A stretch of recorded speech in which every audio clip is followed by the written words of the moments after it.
ವಿಠ್ಠಲ ದೇವಸ್ಥಾನಕ್ಕೆ ಬಂದ್ವಿ. ವಿಠ್ಠಲ ದೇವಸ್ಥಾನದಲ್ಲೇ ಕಲ್ಲಿನ ರಥ ಇರೋದು ನೋಡಿ. ನೀವು ಫೋಟೋದಲ್ಲಿ ನೋಡಿದಾಗ ಇಲ್ಲ, ಅದೇ ಡಿಫ್ರೆಂಟ್ ಆಗಿರೋದು. ಫೋಟೋದಲ್ಲಿ ಮಾತ್ರ ಎತ್ತೆತ್ತಿ ತೋರಿಸ್ತಾರೆ ಅದನ್ನ ನೋಡಿ. ಇಲ್ಲಿ ಹಂಪಿಯಿಂದ ಹಿಂಗೆ ವ್ಯೂ ಹಾಕಿ ಹಿಂಗೆ ನೋಡಿದರೆ ನೋಡಿ, ಅಲ್ಲೇ ಇದೆ ನೋಡಿ ಅಂಜನಾದ್ರಿ ಬೆಟ್ಟ.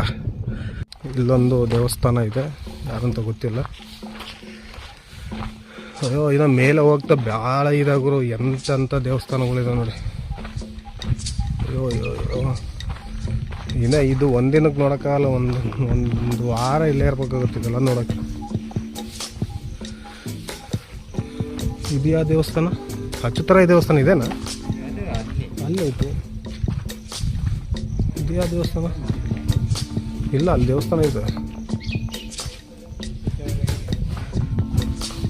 ನಂದಿ ಇದೆ, ನಂದಿ ಶಿವನ ದೇವಸ್ಥಾನ ಇರ್ಬೇಕಿದು. ಅಚ್ಚುತರಾಯ ಅಂದರೆ ಇದೇನಪ್ಪ?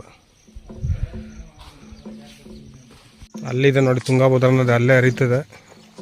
ಇಲ್ಲಿ ಅಚ್ಚುತರಾಯ ಬಜಾರಿಂದ ಪಕ್ಕದಲ್ಲೇ ಇದೆ ಇದು ನೋಡಿ. ಹಿಂಗೆ ಹೋದರೆ ನಮಗೆ ದೇವಸ್ಥಾನಗಳೇ ಕಾಣ್ತವೆ. ಎಲ್ಲಿ ನೋಡಿದ್ರು ಕೂಡ ಮಂಟಪಗಳು, ದೇವಸ್ಥಾನಗಳೇ ಕಾಣ್ತವೆ ನಿಮಗೆ. ಎಲ್ಲಿ ನೀವು ಹಂಪೆ ಎಲ್ಲಾದರೂ ಹೋಗಿ ಬರೇ ಕಲ್ಲಿನ ಮಂಟಪಗಳು ಕಾಣ್ತವೆ, ಕಲ್ಲಿನ ದೇವಸ್ಥಾನಗಳು ಕಾಣ್ತವೆ ನಿಮಗೆ. ಎಲ್ಲ ಹಾಳಾಗ್ಬಿಟ್ಟಿದೆ, ಎಲ್ಲ ಬಿದ್ದುಬಿಟ್ಟಿದ್ದಾವೆ, ಯಾವೂ ಕೂಡ ಸರಿಯಾಗಿಲ್ಲ. ಹಾಳಾಗಿರುವಂಥ ಅವಶೇಷಗಳನ್ನ ನೋಡ್ಕೊಂಡು ಹೋಗ್ಬೇಕು ಇಲ್ಲಿ ಬಂದರೆ. ಬಟ್ ಒಂದು ಖುಷಿ ಏನಂತಂದರೆ ಇನ್ನೂ ಉಳಿದಿದೆಯಲ್ಲ, ಅದೇ ಒಂದು ಖುಷಿ. ಮುಂದಿನ ಪೀಳಿಗೆಗೆ ಇಷ್ಟೊಂದು ಇರುತ್ತೆ ಇಲ್ವೋ ಗೊತ್ತಿಲ್ಲ. ಬಟ್ ನಾವಂತೂ ನೋಡ್ತಾ ಇದ್ದೀವಿ, ವಿಡಿಯೋ ಮಾಡ್ತಿದ್ದೀವಿ. ಇದನ್ನ ಹಾಕೋಕ್ಕೆ ಇದು ಯೂಟ್ಯೂಬಲ್ಲಿ ಯಾವಾಗಲೂ ಇರ್ತದೆ, ನೀವು ನೋಡ್ಬೋದು ನೋಡಿ. ತುಂಬ ಅದ್ಭುತವಾದ ಒಂದು ಸ್ಥಳ ಇದು ಹಂಪೆ ಅಂತಂದರೆ. ನೀವು ಬನ್ನಿ, ಬೆಳಗ್ಗೆ ಬೇಗ ಬಂದು ನೋಡ್ಕೊಂಡು ಹೋಗಿ. ಭಾಳಷ್ಟು ಇಲ್ಲಂತೂ ಸಿಕ್ಕಾಪಟ್ಟೆ ಇವಾಗ ಬಿಸಿಲು ಸ್ಟಾರ್ಟ್ ಆಗಿದೆ, ಮಳೆ ಇಲ್ಲ ಇಲ್ಲಿ. ಎಲ್ಲಿಗೆ ಹೋಗ್ಬೇಕು ಗೊತ್ತಾಗ್ತಿಲ್ಲ, ಬರೀ ಅವೇ ಬಂಡೆಗಳು, ಕಲ್ಲುಗಳು, ಮಂಟಪಗಳು, ದೇವಸ್ಥಾನಗಳು ಅವೇ ಕಾಣ್ತಿದೆ. ಎಲ್ಲಿಗೆ ಹೋಗ್ಬೇಕಂತ ಗೊತ್ತಾಗ್ತಿಲ್ಲ, ಸುಮ್ಮನೆ ಹೋಗ್ತಾ ಇದ್ದೀವಿ ನಾವು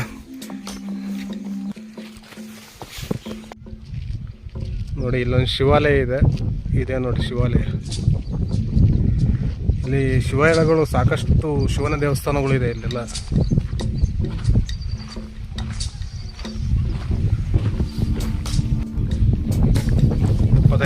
ಮತ್ತು ಕಲ್ಲಿನ ರಥಕ್ಕೆ ದಾರಿ ಹಿಂಗೆ ಹೋಗ್ಬೇಕು ನೋಡಿ. ಸುಗ್ರೀವನ ಗುಹೆ ಅಂದರೆ, ಸುಗ್ರೀವ ಅಂದ್ರೆ ಗೊತ್ತಲ್ಲ, ರಾಮನಿಗೆ ಹೆಲ್ಪ್ ಮಾಡಿದ್ರಲ್ಲ. ನಾವಿವಾಗ ಸುಗ್ರೀವನ ಗುಹೆ ಹತ್ರ ಇದ್ದೀವಿ. ಸುಗ್ರೀವ ಯಾರು ಅಂತ ಗೊತ್ತಲ್ಲ ನಿಮಗೆ? ರಾಮಾಯಣದ ಕಾಲದಲ್ಲಿ ರಾಮನಿಗೆ ಸೀತೆ ಅಪಹರಣವಾದಾಗ ಸೀತೆಯನ್ನು ಹುಡುಕಲು ಸಹಾಯ ಮಾಡಿದಂಥ ವಾನರ ರಾಜ. ಪುರಾಣಗಳು ಹೇಳುವ ಪ್ರಕಾರ ಸುಗ್ರೀವನು ವಾನರ ಸೇನೆಯ ರಾಜನಾಗಿರುತ್ತಾನೆ. ಹಾಗೆ ಇವನ ಊರು ಕಿಷ್ಕಿಂಧ, ಈಗಿನ ಹಂಪೆಯಾಗಿರುತ್ತದೆ. ಇವನು ರಾಮನ ಸಹಾಯ ಪಡೆದು ತನ್ನ ಅಣ್ಣನಾದ ವಾಲಿಯನ್ನು ಸದೆಬಡಿಯುತ್ತಾನೆ. ವಾನರ ಸೇನೆಯನ್ನು ಲಂಕೆಯೆಡೆಗೆ ತಿರುಗಿಸಿ ರಾಮನಿಗೆ ಯುದ್ಧಕ್ಕೆ ಸಹಾಯ ಮಾಡುತ್ತಾನೆ. ಹಾಗೆ ರಾಮಾಯಣ ಯುದ್ಧದಲ್ಲಿ ಸುಗ್ರೀವನು ಸಹ ಪಾಲ್ಗೊಳ್ಳುತ್ತಾನೆ. ಸುಗ್ರೀವ ಗುಹೆ ಒಳಗೆ ಹೋಗೊಂಬನ್ನಿ ನಾವು. ಸುಗ್ರೀವನ ಗುಹೆ ಇದೆ ನೋಡಿ, ಸುಗ್ರೀವನ ಗುಹೆ. ಸೈಡಲ್ಲಿ ಇಲ್ಲಿ ಏನೋ ಇದೆ, ಇಲ್ಲಿ ಹೋಗೋಣ. ಆಮೇಲೆ ಇಲ್ಲಿ ಮೊದಲು ನೋಡೋಣ. ಒಳಗಡೆ ಇಲ್ಲಿ ಏನೋ ದೇವಸ್ಥಾನ. ಓಹ್, ಇದವ್ರ ರೂಮ್ ಇರಬೇಕು, ಸುಗ್ರೀವನ ಬೆಡ್ರೂಮ್ ಇರ್ಬೋದು. ಸುಗ್ರೀವ ಯಾರು ಹೇಳಿ? ವಾನರ ದೊರೆ ಸುಗ್ರೀವ.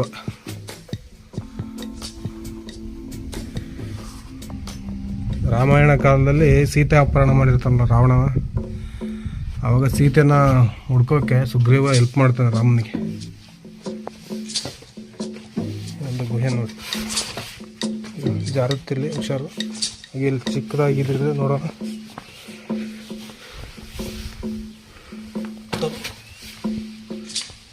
ಏನು ಕಟ್ಟಿದಾರೋ ಅಥವಾ ಹಿಂಗೆ ಇರೋದ? ಇಲ್ಲಿದೆ ನೋಡಿ,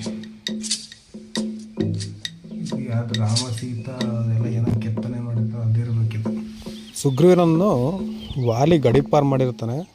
ಆವಾಗ ಈ ಒಂದು ಗುಹೆಯಲ್ಲಿ ಬಂದು ಸುಗ್ರೀವನ್ ನಿಲ್ಲಿಸಿರ್ತಾನೆ.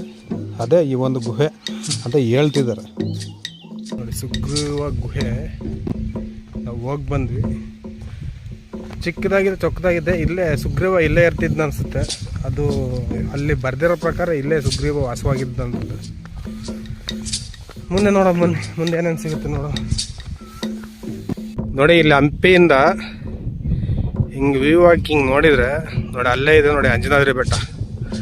ಇಲ್ಲಿಂದ ತುಂಬ ಹತ್ರ ಆಗುತ್ತೆ ಅಂಜನಾದ್ರಿ ಬೆಟ್ಟ. ನೀವು ನದಿ ದಾಟ್ಕೊಂಡು ಹೋದ್ರೆ ಅಂಜನಾದ್ರಿ ಬೆಟ್ಟ ಸಿಕ್ಕಂಗೆ ನಿಮಗೆ ಆರಾಮಾಗಿ. ನೋಡಿ ಈಗ ನದಿ ದಾಟ್ಕೊಂಡು ಹೋಗ್ಬಿಟ್ರೆ ಅದೇ ಅಂಜನಾದ್ರಿ ಬೆಟ್ಟ ನೋಡಿ, ಆರಾಮಾಗಿ ಹೋಗ್ಬಿಡ್ಬೋದು. ಜೋಕಾಲಿ ಕಂಬ ಇದು, ಜೋಕಾಲಿ ಆಡ್ತಿದ್ರು ಇಲ್ಲೆಲ್ಲ.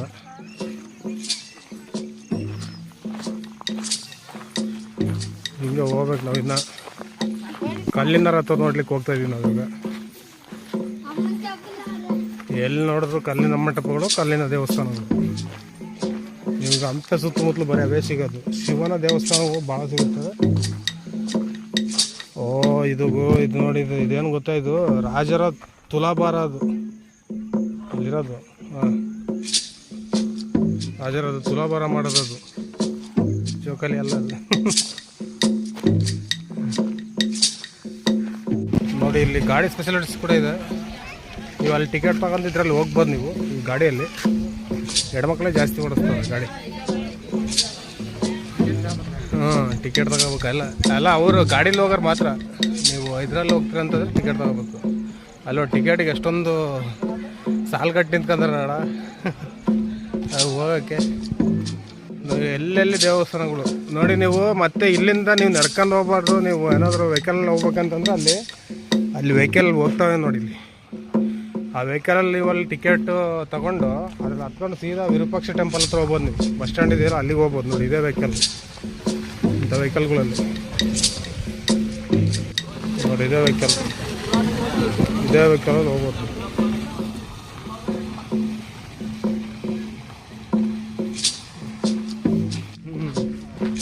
ನೋಡಿ ಇಲ್ಲೆಲ್ಲ ಬರೇ ಮಂಟಪ ಇದು ಕಾಣಿಸ್ತಿದೆ. ದೇವಸ್ಥಾನ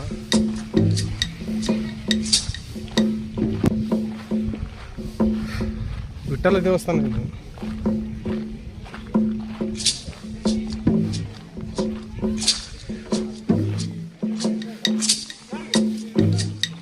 ನೋಡಿ ಇದು ವಿಠ್ಠಲ ದೇವಸ್ಥಾನ.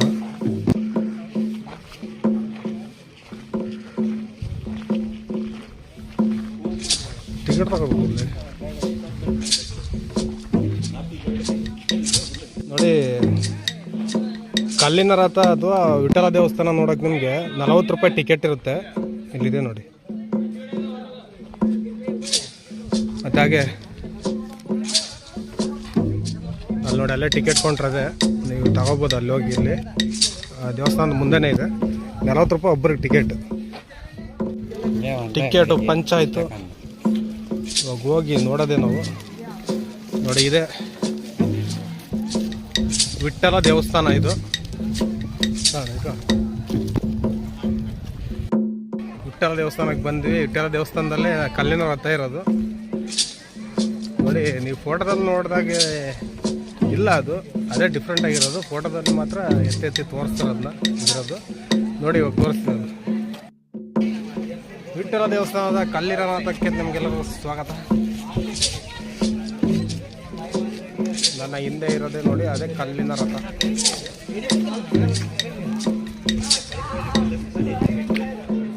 ಇದನ್ನ ನೋಡೋಕ್ಕೆ 40 ರೂಪಾಯಿ ಟಿಕೆಟ್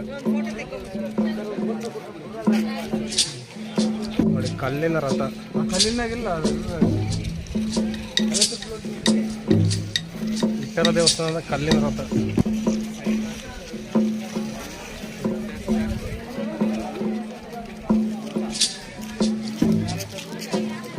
ವಿಠ್ಠಲ ಕಲ್ಲಿನ ರಥ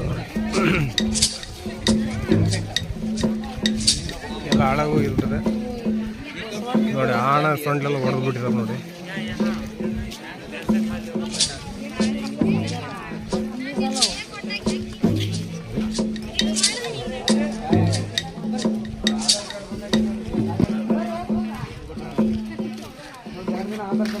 ಇದು ನಮ್ಮ ಹೊಸ 50 ರೂಪಾಯಿ ನೋಟಲ್ಲೂ ಸಹ ಇದೆ. ಇದು ಕಲ್ಲಿನ ರಥ ನೋಡಿ. ಮ್ಯೂಸಿಕಲ್ ಪಿಲ್ಲರ್ಸ್ ಅಂತಾರಲ್ಲ ಇದೆ, ಸಂಗೀತ ಸ್ತಂಭಗಳು ನೋಡಿ. ಈ ಒಂದು ಡ್ಯಾನ್ಸಿಂಗ್ ಸ್ಟೇಜ್ನ ವಿಜಯನಗರ ಸಾಮ್ರಾಜ್ಯರ ಅರಸನಾದ ಶ್ರೀಕೃಷ್ಣ ದೇವರಾಯನ ಕಾಲದಲ್ಲಿ ಇದನ್ನು ನಿರ್ಮಿಸ್ತಾರೆ. ಅವರೇ ಶ್ರೀಕೃಷ್ಣ ದೇವರಾಯನ ಕಾಲದಲ್ಲಿ ಅಂತಂದರೆ ಅವರೇ ಸ್ವತಃ ಇದನ್ನ ನಿರ್ಮಿಸ್ತಿದ್ದಾರೆ. ಯಾಕಂತಂದರೆ ಅವರಿಗೆ ಸಂಗೀತ, ನೃತ್ಯ ಈ ಥರ ಕಲೆಗಳಲ್ಲಿ ತುಂಬಾ ಆಸಕ್ತಿ ಇರುತ್ತೆ. ಅದರಿಂದ ಈ ಒಂದು ಸಂಗೀತ ಮಂಟಪನ ನಿರ್ಮಿಸ್ತಾರೆ ಅವರು. ಸಂಗೀತ ಮಂಟಪ ಆಗಲೇ ನೃತ್ಯ ಮಂಟಪನೂ ಕೂಡ ಅಂತಾರೆ ಅದಕ್ಕೆ. ಹಾಗೆ ಅವರು ಒಂದು ನೃತ್ಯಗಾರ್ತಿನ ಮದುವೆ ಆಗ್ತಾರೆ ಅವ್ರನ್ನ. ಅಂದರೆ ಆ ಒಂದು ಡ್ಯಾನ್ಸ್ ಮಾಡೋದನ್ನು ಇಷ್ಟಪಟ್ಟು ಆ ನೃತ್ಯಗಾರ್ತಿನ ಮದುವೆ ಆಗ್ತಾರೆ ಅವರು. ಅದು ಕೂಡ ಉಲ್ಲೇಖಿಸಲಾಗಿದೆ ಪುರಾಣಗಳಲ್ಲಿ. ಹಾಗೆ ಈ ವಿಠ್ಠಲ ದೇವಸ್ಥಾನದಲ್ಲಿ ವಿಠ್ಠಲ ದೇವರು ಇಲ್ಲ. ಯಾಕಂತಂದರೆ 1565ರಲ್ಲಿ ಮುಸ್ಲಿಂ ಸುಲ್ತಾನರು ದಾಳಿ ಮಾಡ್ತಾರೆ ನಮ್ಮ ವಿಜಯನಗರ ಸಾಮ್ರಾಜ್ಯದ ಮೇಲೆ. ಆವಾಗ ಸಂಪೂರ್ಣವಾಗಿ ಸೋಲನ್ನಪ್ಪಂತಾರೆ ಎಲ್ಲ ನಮ್ಮ ವಿಜಯನಗರದ ಅರಸರು. ಆವಾಗ ಎಲ್ಲದನ್ನು ಕೂಡ ಹಾಳು ಮಾಡ್ತಿರ್ತಾರೆ. ಅದೇ ಒಂದು ವಿಠ್ಠಲ ದೇವಸ್ಥಾನದ ಅರ್ಚಕರು, ಪೂಜಾರಿಗಳೇನಿರ್ತಾರೆ ಅವರು ಆ ದೇವರನ್ನು, ಅಂದರೆ ಅಲ್ಲಿ ಮೂರ್ತಿ ಇರುತ್ತಲ್ಲ, ಅದನ್ನ ತಗೊಂಡು ಹೋಗ್ಬಿಟ್ಟು ಪಂಡ್ರಾಪುರಕ್ಕೆ ಓಡೋಗ್ತಾರೆ ತಗೊಂಡು ಆ ಒಂದು ದೇವ್ರನ್ನ ಉಳಿಸ್ಕೊಂಡು. ಅಲ್ಲಿ ನೋಡಿ, ಅಲ್ಲಿ ವಿಠ್ಠಲ ಇದ್ದಾನೆ. ಇವಾಗ ಪಂಡ್ರಾಪುರದಲ್ಲಿರುವಂಥ ವಿಠ್ಠಲನೇ ಇದಾನಲ್ವಾ, ಇಲ್ಲಿರೋ ವಿಠ್ಠಲನೇ ಅಲ್ಲಿಗೆ ಹೋಗಿರೋದು. ಇಲ್ಲಿನ ಕಲ್ಲು ಮಂಟಪಗಳು, ಕಲ್ಲು ದೇವಸ್ಥಾನಗಳು ಕಲ್ಲುಗಳಾಗಿ ಹಾಗೆ ನಿಂತಿವೆ. ಇಲ್ಲಿ ಪೂಜೆ ಪುನಸ್ಕಾರ ಏನೂ ನಡೆಯಲ್ಲ. ಈ ಥರ ದೇವಸ್ಥಾನಗಳು, ಗುಡಿ ಗೋಪುರಗಳು, ಮಂಟಪಗಳು ತುಂಬಾ ಇದೆ ಹಂಪಿಲಿ ನೋಡೋಕ್ಕೆ. ಬಂದು ನೋಡಿ, ಹುಡ್ಕೊಂಡು ನೋಡಿ, ಆಯಿತಾ. ಈ ವಿಡಿಯೋ ಏನಾದರೂ ನಿಮ್ಗೆ ಇಷ್ಟ ಆದರೆ ಲೈಕ್ ಮಾಡಿ, ಶೇರ್ ಮಾಡಿ, ಕಮೆಂಟ್ ಮಾಡಿ. ಹಾಗೆ ನನ್ನ ಚಾನಲ್ಗೆ ಯಾರೆಲ್ಲ ಸಬ್ಸ್ಕ್ರೈಬ್ ಮಾಡಿಲ್ಲ ದಯವಿಟ್ಟು ಸಬ್ಸ್ಕ್ರೈಬ್ ಮಾಡಿ. ಮುಂದಿನ ವಿಡಿಯೋದಲ್ಲಿ ಸಿಗೋಣ. ಅಲ್ಲಿವರೆಗೂ ಬಾಯ್.